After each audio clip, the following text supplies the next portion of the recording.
할렐루야. 오늘 말씀과 함께하는 수요 예배, 주님 앞에 나아가시는 모든 성도님들에게 하나님의 크신 은혜와 축복이 함께 하시기를 소망합니다.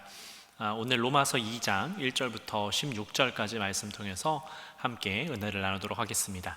우리 함께 성경 말씀 봉독하겠습니다. 그러므로 남을 판단하는 사람아, 누구를 막론하고 내가 핑계하지 못할 것은 남을 판단하는 것으로 내가 너를 정죄함이니 판단하는 내가 같은 일을 행함이니라. 이런 일을 행하는 자에게 하나님의 심판이 진리대로 되는 줄 우리가 아노라. 이런 일을 행하는 자를 판단하고도 같은 일을 행하는 사람아, 내가 하나님의 심판을 피할 줄로 생각하느냐? 혹 내가 하나님의 인자하심이 너를 인도하여 회개하게 하심을 알지 못하여 그의 인자하심과 용납하심과 길이 참으심이 풍성함을 멸시하느냐? 다만 내 고집과 회개하지 아니한 마음을 따라 진노의 날 곧 하나님의 의로우신 심판이 나타나는 그 날에 임할 진노를 내게 쌓는도다. 하나님께서 각 사람에게 그 행한 대로 보응하시되 참고 선을 행하여 영광과 존귀와 썩지 아니함을 구하는 자에게는 영생으로 하시고 오직 당을 지어 진리를 따르지 아니하고 불의를 따르는 자에게는 진노와 분노로 하시리라.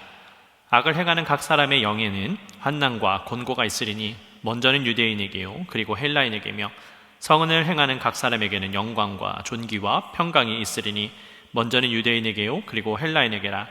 이는 하나님께서 외모로 사람을 취하지 아니하심이라. 무릇 율법 없이 범죄한 자는 또한 율법 없이 망하고 무릇 율법이 있고 범죄하는 자는 율법으로 말미암아 심판을 받으리라. 하나님 앞에서는 율법을 듣는 자가 의인이 아니요 오직 율법을 행하는 자라야 의롭다 하심을 얻으리니 율법 없는 이방인이 본성으로 율법의 일을 행할 때에는 이 사람은 율법이 없어도 자기가 자기에게 율법이 되나니 이런 이들은 그 양심이 증거가 되어 그 생각들이 서로 혹은 고발하며 혹은 변명하여 그 마음에 새긴 율법의 행위를 나타내느니라. 곧 나의 복음에 이른 바와 같이 하나님이 예수 그리스도로 말미암아 사람들의 은밀한 것을 심판하시는 그 날이니라. 아멘. 네, 오늘 이렇게 온라인이지만 함께 참여하시는 모든 성도님들에게 하나님의 크신 은혜와 축복이 함께 하시기를 소망합니다. 여러분, 오늘 본문을 보시면 소제목이요 하나님의 심판이라고 제가 가지고 있는 성경에는 나와 있습니다. 오늘 본문은 우리가 다른 사람을 비방하고 정죄하는 것만큼 우리도 하나님의 심판을 받는다라고 하는 말씀이 기록이 되어 있습니다. 그러면서 우리가 이 죄에서 벗어나서 온전한 그리스도 안에 있을 것을 권면하는 말씀을 사도 바울이 전하고 있는 것이죠. 여러분, 오늘 본문 1절 말씀을 보면 이 남을 판단하는 사람아, 누구를 막론하고 내가 핑계하지 못할 것은 남을 판단하는 것으로 내가 너를 정죄함이니 판단하는 내가 같은 일을 행함이니라 라고 말씀하고 있습니다. 사도 바울은 우리가 남을 심판하고 있지만 우리 스스로를 돌아봐야 한다라고 하는 것을 말씀하고 있는 겁니다. 왜냐하면 우리도 죄 가운데 빠져 있기 때문입니다. 물론 그렇지 않은 분들도 계시겠지만 그러나 많은 사람들이요 나에게는 관대하면서 다른 사람들에게는 관대하지 못한 그런 습성이 있기 때문에 사도 바울은 오늘 말씀을 통해서 그것을 알려주고 있는 것이지요. 인간은 무엇이 옳은 일이고 또 그른 일인지 자연스럽게 판단할 수 있는 능력이 있습니다. 제가 아이들과 함께 하다 보니까요, 이 아이들을 양육할 때 참 많은 하나님의 섭리를 느끼게 됩니다. 이 아이들은요, 누가 가르쳐주지 않아도요 분을 낼 줄 알고요, 또 뭐라고 하지 않아도 잘못한 일이 있으면 스스로 눈치를 보는 그런 삶을 사는 것을 보게 됩니다. 그래서 인간은 악한 존재이기도 하고 또 인간은 선을 따라서 살아갈 줄 아는 그런 선한 양심이 있는 사람이라는 것이지요. 그런데 그런 인간이 이 다른 사람에 대해서는 심판의 잣대를 잘 들이밀지만 자기 자신에게는 그러한 것들을 하지 못하는 것을 조심해야 합니다. 그래서 다른 사람에 대해서 정죄하고 판단을 하면서 정작 나 자신도 그와 동일한 잘못을 범했거나 오히려 그보다 더한 일을 더 많이 할 때가 있다라는 것을 사도 바울은 지적하고 있는 것이지요. 그러니 판단을 했고 정죄를 했다면 우리는 그에 따르는 심판을 받을 수 있어야 한다라는 것을 우리에게 말씀하여 주고 있습니다. 또 오늘 본문 4절 말씀을 보니까요, 혹 내가 하나님의 인자하심이 너를 인도하여 회개하게 하심을 알지 못하여 그의 인자하심과 용납하심과 길이 참으심이 풍성함을 멸시하느냐라고 말씀하고 있습니다. 여러분, 우리는 잘 알고 있습니다. 우리가 회개하면 하나님께서 우리를 받아주시고 용서해 주시고 우리가 안아주실 것을 우리는 분명히 잘 알고 있습니다. 그러다 보니까 우리가 죄를 짓고 난 이후의 행동들이요, 자칫 이 세상 사람들과 별반 다르지 않을 때가 있습니다. 여러분, 우리는 그럴 때를 주의해야 됩니다. 그리고 계속해서 우리를 돌아볼 수 있어야 하는 것입니다. 솔직히 어느 누가 다른 사람이 자신의 잘못을 이야기하는데 그것이 기분이 좋을 사람이 세상에 어디에 있겠습니까? 그러나 우리가 그리스도 안에 있으면 그것을 잘 받아들일 수 있고요, 또 수용할 수 있게 됩니다. 다른 사람이 잘못을 이야기할 때에 받아들이지 못하는 것은 여전히 내 안에 내 자아가 너무나도 강하기 때문에 그렇게 다른 사람들의 지적이라든지 다른 사람이 나에 대해서 이야기하는 것을 받아들이지 못하는 것이지요. 여러분, 우리는 우리 안에 주님을 온전히 모셔드려야 합니다. 그리고 그 주님으로 인하여서 하루하루 살아가는 존재가 되어야 되는 것이지요. 그런데 말은 그렇게 하지만, 내가 주님으로 살아갑니다, 주님이 내 안에 계십니다 라고 말은 그렇게 하지만, 정작 정말 필요할 때의 삶으로 드러나는 것을 보면 내 자아가 너무 강해서요, 누가 나에 대해서 뭐 좋은 말을 하면 모르겠는데 조금이라도 안 좋은 말을 하면 아주 그것을 받아들이지 못하고, 또 혹은 내가 생각하는 것과 다른 사람의 생각이 다르게 되면 그 사람을 인정하지 못하고 내 주장을 더 강하게 하는 그러한 삶을 살아갈 때가 많이 있다라는 겁니다. 그 말은 무슨 말이냐? 그만큼 내 안에 내 자아가 너무 강하게 서 있는 겁니다. 여러분, 예수님께서는 이 땅에 오셔서 우리의 본이 되어주셨습니다. 그리고 그분이야말로 자신을 다 비우시고요, 그 안에 하나님과 성령님을 모셔드리고 살아가는 분이셨습니다. 여러분, 우리가 삼위일체를 설명할 때요, 삼위일체는 성부, 성자, 성령, 이 세 분이 한 분이라고 그렇게 이야기를 하고 있는 겁니다. 이 세 위격이 하나로서 존재할 수 있는 것은 어떻게 가능하냐? 나 자신을 비울 때 예수님께서 혹은 하나님께서 혹은 성령님께서 자기의 그 본성을 다 내려놓으시고 그 안에 하나님을 모셔드리고 그 안에 예수님을 모셔드리고 그 안에 성령님을 모셔드리는 이때에 그 세 분이 하나가 될 수 있는 그 삼위일체의 그 은혜가 그곳 가운데 임하게 된다는 것이죠. 그래서 우리가 그 예수 그리스도의 본을 따라서 이 땅 가운데 나 자신으로 살아가는 것이 아니라 나를 비움으로써 살아가야 되는 것입니다. 그러니까 그 예수님이 내 안에 함께 하신다라고 한다면, 내가 정말 예수님을 온전히 모시고 살아간다라고 한다면, 그분이 품으시는 영혼들, 그분이 품으시는 모든 세상들이 나도 함께 품고 살아갈 수 있는 게 되는 것이죠. 그러면 자연스럽게 내 자아는 낮아질 수밖에 없습니다. 그럴 때에 진정으로 나를 돌아보게 되고요, 내 방법, 내 생각, 내 자아, 내 뜻대로 나아가는 것이 아니라 오직 내 안에 살아계신, 내 안에 역사하시는 그 예수 그리스도로 말미암아 이 땅 가운데 살아갈 수 있는 그 은혜를 얻게 되는 것입니다. 여러분, 하나님은 우리를 사랑하십니다. 그렇기 때문에 본문 속에서 심판을 언급하고 있기는 하지만 그럼에도 불구하고 우리에게 그 회개할 길을 열어주고 계시는 겁니다. 그 길은 오직 그리스도께 있음을 우리는 또한 잊어서는 안 됩니다.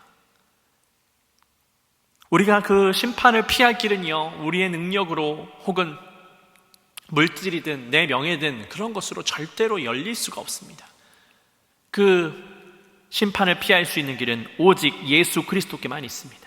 우리가 그 길로 나아갈 때에 우리는 용서함을 얻을 수 있고요, 또한 축복을 얻을 수 있음을 기억해야 됩니다. 또 오늘 본문 10절과 11절 말씀을 보니까 선을 행하는 각 사람에게는 영광과 존귀와 평강이 있으리니 먼저는 유대인에게요 그리고 헬라인에게라. 이는 하나님께서 외모로 사람을 취하지 아니하심이라 라고 말씀하고 있습니다. 여러분, 예수님은 믿음의 조상들을 통하여서 약속하셨고요, 또 오늘 본문 속에서도 우리에게 말씀하고 있습니다. 주님을 따르면, 주님과 함께 하면 영광과 존귀와 평화가 온다라고 말씀하고 있습니다. 그러면서 예수님께서, 사도 바울은 이어서 말씀하기를 율법에 대해서 말씀하고 있는 것이죠. 여러분, 이 당시 이방인들은 율법에 대해서 잘 알지 못했습니다. 여러분, 지금 사도 바울은 로마에 있는 새롭게 세워진 그 교회를 위해서 편지를 쓰고 있는 겁니다. 디아스포라 유대인들을 통해서 로마의 교회가 세워졌지만 로마에 있었기 때문에 수많은 이방인들이 그 교회로 함께 했었을 겁니다. 그러니 그들은 율법을 자연스럽게 알 수가 없었겠지요. 하나님에 대해서 전혀 선지식이 없는 사람들이었습니다.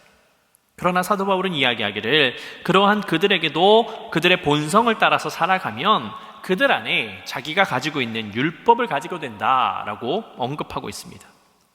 이 14절에 그렇게 이야기하는 것이죠. 율법 없는 이방인이 본성으로 율법의 일을 행할 때에는 이 사람은 율법이 없어도 자기가 자기에게 율법이 되나니 라고 그렇게 기록하고 있습니다.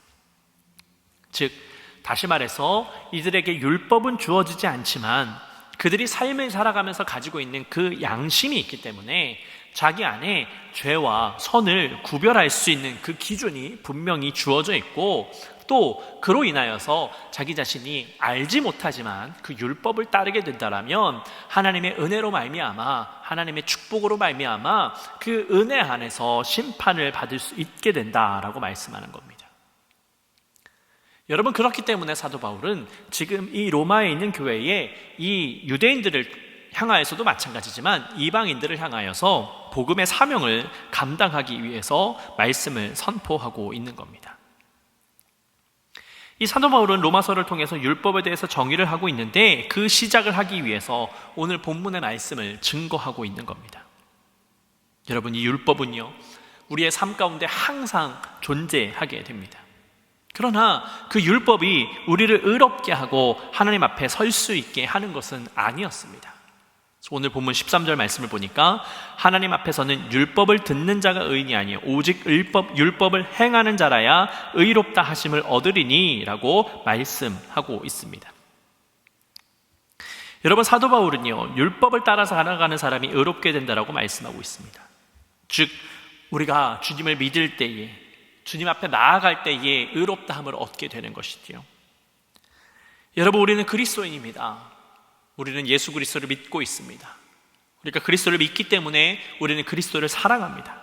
그러나 그렇게 고백은 한다 할지라도 우리가 고백만 하고 실천하지 않는다면 여러분, 그것은 믿음이 아닙니다. 우리가 믿는 주님을 따라서 본받아서 살아가는 것이 믿음입니다. 이 사도 바울은 지금 그 중요한 것을 이야기하고 있는 겁니다. 그러니 예수님께서 이 땅에 오셔서 율법을 완전히 폐하시는 것이 아니라 그 율법을 완성하러 오셨다라고 우리에게 말씀하고 있는 것 아니겠습니까? 그 율법이 우리를 구원해 주지는 못하지만 우리가 그 율법을 지키면서 살아갈 때에 최소한의 노력을 하면서 하나님의 뜻을 이루기 위해서, 말씀을 지키기 위해서 살아가면 하나님께서 우리를 도와주시고 우리가 의롭다 할 수 있는 그 칭함을 얻을 수 있도록 하나님께서 인도해 주신다라는 겁니다. 여러분, 제가 여러분들에게 몇 번 말씀을 드렸지만 이 율법은 우리를 구원해 줄 수는 없습니다. 그러나 우리가 그리스도 안에 있으면 자연스럽게 율법을 지킬 수밖에 없습니다. 왜냐하면 율법은 하나님께로부터 나왔기 때문입니다. 내가 나의 의로 지키는 것이 아니라 그리스도께서 내 안에 계실 때에 우리가 그 율법을 온전히 지킬 수 있고요, 우리가 율법을 지키면서 살아가기 때문에, 그리스도를 믿고 그 율법을 지키기 때문에 우리가 그 율법으로 말미암아 또한 의롭다함을 얻는 겁니다. 그러면 궁극적으로 율법이 우리를 의롭게 한 것이 아닙니다. 우리가 그리스도를 믿었기 때문에 우리를 의롭게 할 수 있는 그 삶으로 인도해 주시는 것이지요. 여러분, 오늘 본문 16절 말씀에 또한 보니까 그 복음의 비밀을 심판날에 드러낼 것이라고 말씀하고 있습니다. 여러분, 심판의 날은요, 먼 훗날의 이야기가 아닙니다. 이 종말의 때를 이야기하는 것처럼 어느 한순간 이루어지는 것이 아니라 이 심판의 때는 지금도 이루어지고 있습니다. 제가 새벽에도 말씀을 드렸지만 성경 공부할 때도 말씀을 드렸고요. 여러분, 예수님께서 또 이 성경 말씀에, 하나님께서 성경 말씀에 마지막 때를 기록할 때 뭐라고 말씀합니까? 죽은 자가 살아난다라고 말씀하셨습니다. 근데 죽은 자가 살아난 게 누구입니까? 예수님의 때에 죽은 자가 살아났습니다. 예수님께서도 죽은 자로서 육신은 죽었으나 부활하셨습니다. 여러분, 그것처럼 하나님께서 말씀하신 그 마지막 때에 죽은 자들이 살아가는 그 사건은 예수님으로부터 그 문이 열린 겁니다. 다시 말해 그 심판의 문은 예수님으로부터 열렸습니다. 근데 그 심판의 문이 닫히는 순간은 다시 예수님께서 이 땅 가운데 오시는 그 순간입니다. 그러니 지금 우리는 이 마지막 때를 살아가고 있는 것이지요. 여러분, 그렇기 때문에 우리는 날마다 깨어 있어야 합니다. 여러분, 수많은 그리스도인들이 이 팬데믹 상황이 왔을 때에 마지막 때가 되었다, 정말 마지막 때다라고 이야기했습니다. 아니요, 마지막 때는 이미 예수님으로부터 시작이 됐습니다. 우리가 그 진리를 깨달아야 됩니다. 그러니 날마다 깨어서 항상 말씀으로 살아가야 되는 겁니다. 어느 순간 어떤 심판이 내게 임할지 모릅니다. 그러니 깨어서 하나님의 말씀대로 살아가야 되는 것이지요. 여러분, 그러니 내일 해야지라고 생각해서는 안 됩니다. 제가요, 종종 운동을 하려고 할 때 피곤하니까 좀 내일 해야지라고 할 때가 있습니다. 여러분, 그러면요 결코 운동할 수 없습니다. 내가 피곤하고 힘이 들어도 운동을 하기로 결심을 했으면 그 자리에서 박차고 일어나야 됩니다. 운동하는 자리로 가야 되는 거예요. 그래야 운동을 할 수 있습니다. 여러분, 마찬가지입니다. 우리가 말씀을 들었다라면 그 즉시 실천해야 됩니다. 저 사람은 내가 미운 사람이니까, 이 상황은 내가 할 수 없는 상황이니까가 아니라 아무리 밉다 할지라도 그 사람을 사랑할 수 있어야 되고요, 아무리 할 수 없는 일이라고 할지라도 하나님께서 명령하신 바라면 그 일을 실천할 수 있는 그 믿음이 지금 우리에게 필요하다라는 겁니다. 여러분, 그것이 바로 믿음입니다. 우리가 말씀을 들었을 때에 실천하는 것이 바로 믿음인 줄로 믿습니다. 그럴 때에 하나님께서 일하심을 내 삶에서 경험할 수가 있습니다. 여러분, 오늘 하나님의 이 사도 바울의 말씀은요, 사람을 판단하고 정죄하라고 주시는 말씀이 아닙니다. 사람을 판단하고 정죄하는 것은 누구의 몫입니까? 하나님의 몫입니다. 우리는 그저 하나님께서 주신 마음을 품고 그들을 사랑하고 용납하고 배려하는 삶을 살아가야 되는 것이지요. 그러면서 그저 우리는 내 자신이 하나님의 말씀을 따르고 하나님의 말씀을 이루면서 살아가는 그런 삶을 살아가야 되는 겁니다. 예수님께서 이 땅에 오셔서 그 일을 행하셨던 것처럼 말입니다. 오늘 함께 예배함으로 나아가는 모든 성도님들은 정말 말씀을 온전히 지키면서 주님께서 주신 그 삶을 선택하면서 그 뜻을 이루면서 이 땅 가운데 살아가시는 여러분들의 복된 삶이 되시기를 예수 그리스도의 이름으로 축복합니다. 시간 함께 기도하겠습니다. 사랑의 아버지 하나님, 감사를 드립니다. 주님께서 우리를 붙잡아 주시고 인도해 주셔서 오늘도 함께 예배케 하시고 말씀 가운데 나아가도록 인도하시니 감사를 드립니다. 하나님, 우리의 삶 가운데에 다른 누군가를 정죄하고 심판하려고 하는 것이 아니라 내가 하나님의 뜻을 이루고 내가 먼저 하나님의 말씀을 이루는 삶을 살아갈 수 있도록 인도하여 주시옵소서. 그래서 내가 다른 사람을 정죄함으로 인해서 내가 심판받지 않게 하시고 오직 내가 이 땅 가운데 율법을 이루면서 하나님의 뜻을 이룸으로 말미암아 주님께서 우리를 축복하여 주시는, 주님께서 우리의 삶 가운데 함께해 주시는 그 은혜를 경험하며 살아갈 수 있도록 주님 축복하시고 인도하여 주시옵소서. 주님께서 우리를 이끄시고 인도하여 주실 것을 믿사오며 사랑이 많으신 예수 그리스도의 이름으로 감사하며 기도드렸습니다. 아멘. 하늘에 계신 우리 아버지여, 이름이 거룩히 여김을 받으시오며 나라의 임하옵시며 뜻이 하늘에서 이룬 것 같이 땅에서도 이루어지이다. 오늘날 우리에게 일용할 양식을 주옵시고 우리가 우리에게 죄 지은 자를 사하여 준 것 같이 우리의 죄를 사하여 주옵시고 우리를 시험에 들게 하지 마옵시고 다만 악에서 구하옵소서. 대개 나라와 권세와 영광이 아버지께 영원히 있사옵나이다. 아멘.